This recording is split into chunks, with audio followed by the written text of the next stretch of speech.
হয়, মোৰ ভোট কেন্দ্ৰ END ডাক বাংলো 113 মই ভোট কৰোঁ 7:30 বাজিছে।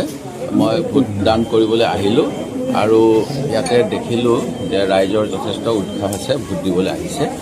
মই অনুৰোধ কৰিলোঁ মোক অকণমান আগতীয়াকৈ দিয়ক, যিহেতু মই কেণ্ডিডেট, মোৰ এখন আই কাৰ্ড আছে। মই ভিতৰত দেখিলোঁ এগৰাকী মহিলাই কোনোবা মানুহক ভোটদান কৰিবলৈ লৈ গৈছে। মই সুধিলোঁ আপুনি কেলৈ লৈ গৈছে? ক'লে যে এখেত শাৰীৰিকভাৱে অক্ষম। মই তেতিয়া একো মন নকৰিলোঁ। তাৰপিছত আকৌ তেওঁ ওলোৱা সোমোৱা কৰি থকা দেখিলোঁ। দেখাত মোৰ কিবা এটা সন্দেহ হ'ল। তেওঁ সন্দেহ হোৱাৰ কাৰণে মই তেখেতক ফোন হৈ সুধিলোঁ। তেখেতে তেতিয়া ক'লে BLO বুলি ক'লে এজন শিক্ষক হ'ব লাগে বা এই ডাক বাংলাৰ এইটোৰ চেণ্টাৰৰ কোনোবা মানুহ হ'ব লাগে, অথবা গাঁওবুঢ়া হ'ব লাগে বা কোনোবা চৰকাৰীভাৱে নিয়োজিত বুথ লেভেল অফিচাৰ, যিজনে ভোটাৰ তালিকাত নাম অন্তৰ্ভুক্তিৰ কামখিনি কৰিছিল। আৰু তেওঁ সহযোগ কৰিবলৈ আমাক ভোটাৰ তালিকা সংশোধনীৰ সময়ছোৱাত BLA বুলি এটা এজেণ্ট দিছিলে, বুথ লেভেল এজেণ্ট, যিজনে সেই মানুহসকলক সহায় কৰিছিলে। এই ঘৰত মানুহ আছে, এই ঘৰত মানুহ নাই, এই কথাবিলাক ক'বলৈ। আজি যেতিয়া নিৰ্বাচনৰ ভোটাৰ তালিকা সংশোধনী হৈ ভোটাৰ তালিকা ফাইনেল প্ৰকাশ হৈ গ'ল, সেই BLA সকলৰ কাম নাই বৰ্তমান সময়ত চৰকাৰীভাৱে।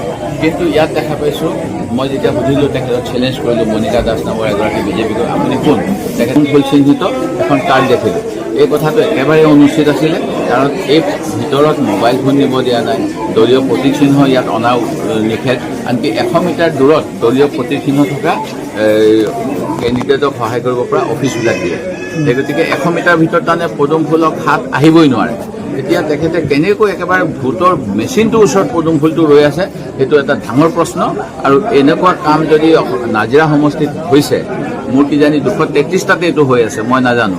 সেই গতিকে অসমৰ মই নিৰ্বাচনী বিষয়াক এই আপোনালোকৰ মাধ্যমেৰে অনুৰোধ জনাইছোঁ, জিলা নিৰ্বাচনী বিষয়াসকলক আপোনালোকৰ মাধ্যমেৰে আহ্বান জনাইছোঁ, তেখেতসকলে ইমিডিয়েটলি এটা নিৰ্দেশ দিয়ক প্ৰতিটো ভোট কেন্দ্ৰৰ অফিচাৰসকললৈ, জোনেল বিষয়াসকললৈ, ছেক্টৰ বিষয়াসকললৈ, যাতে তেওঁলোকে নিৰীক্ষণ কৰে। পদুম ফুলেই হওক বা হাতেই হওক বা হাতীয়ে হওক বা ঘোঁৰাই হওক, বা বাল্টিয়ে হওক বা কিবা হওক, যিকোনো প্ৰতীক চিহ্ন থকা কোনো মানুহ যাতে এই নিৰ্বাচনৰ ভোট কেন্দ্ৰবিলাকৰ পৰিসীমাৰ ভিতৰত নাথাকে, যিটো দুখনীয়, আইনসংগত একেবাৰে নহয়, আইন অনুসৰি দণ্ডনীয়।